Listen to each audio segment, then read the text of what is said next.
Another done deal.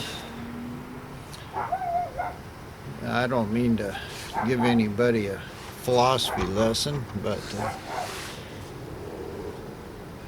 a little, I guess, secret to the universe. Basically, that in order for anything to persist, it has to contain a lie. You see two people fight. They fight, fight, fight, fight. They fight all the time. Nothing happens. Nothing happens. Well, somehow they've got a lie in there. The minute they spot the truth of the thing, that Joe's been telling both of them bad things against each other, the fight ceases.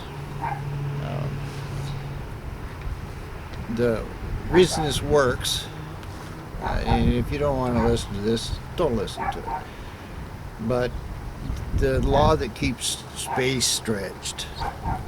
No two objects can occupy the same place at the same time. Or we'd just be all in one big space. One little tiny one, squashed to nothing.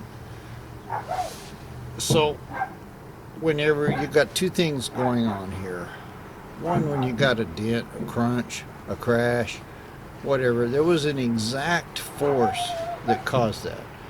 There's an exact force in the exact direction that made a dent or made a crunch. And the reason it's persisting is because it contains a lie. You see? The truth of it was in a certain shape when it came from the factory. That's the truth of the thing. And when you got a crunch in it, it's a lie. It's a falsehood. It's not supposed to be there. And it wants to persist as long as it's got that lie in it. So, in order to fix a body panel or a skyscraper or anything, all you have to do is duplicate exactly the force and the direction that caused the bend or caused the dent. So, yeah, with a little hammer here, do I have the same force as a Mack truck? Yes, I do. Because I can hit this a million times, and that's the same force as a Mack truck hitting it once. It's a matter of time. That's all it is. It's time. So that's what we're doing here. You notice when I worked on this top part, my battery died and it was cold outside. So I came inside, finished this little jewel of wisdom for what it's worth. Like I say, you don't have to listen to me, but I'm telling you the truth that anytime you have a crash, a crunch, like I said, there's a certain force involved, and it makes sense. If you exactly reversed that effort, then it would be like it never happened. That's just the way it is, even down a subatomic level. But we're not talking about molecules and electrons and atoms. We're just talking about a crunched fender. So you can take a little hammer and a little anvil and just keep pecking at it and pecking at it and pecking at it. Eventually you'll have the same effort as a Mack truck. Sometimes something gets hit, it bends, it hits something else. But you eventually, if you're trying to restore a car, or just restoring anything, a tool, a car, even a person, it makes no difference. But you have to duplicate the exact opposite of the force that caused the trauma or the dent or the crash. So you just look at the thing. That's the best thing I can tell you about how to fix something, is look at it and try to see what it's supposed to be. And you'll see it. You'll see it. If you're looking for it, you'll see it. A lot of guys go in and they've already got a fixed idea. Okay, it's supposed to look like this. Bang, bang, bang, bang, bang. They're just putting more lies into the thing.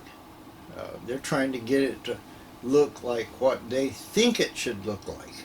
Not what did it really look like. So when you're doing that, if you'll look at in a project, you can see people's intentions. You can see what they intended to do with a car or the project. They started welding something and then they changed their mind and ground it off and went to something else. And you start looking for that stuff, you'll see it. So when you're trying to fix a dent or work on metal or anything like that, try to look past what your eyes see and look for what was intended to be there.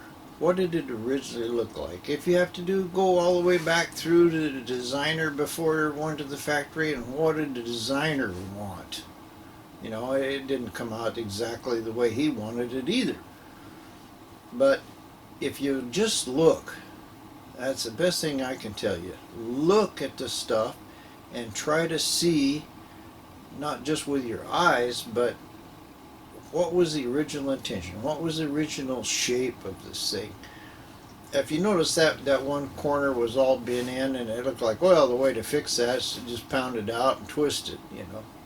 And turned out that force on the bottom of the fender had transferred itself all the way around the top. It had bent the bottom. It had actually put a crease in the metal and probably bent the aluminum that was on the outside as well. Well, this body shop that tried to fix the thing, they weren't looking what was it originally like. This, so to throw some mud on it and cover it up.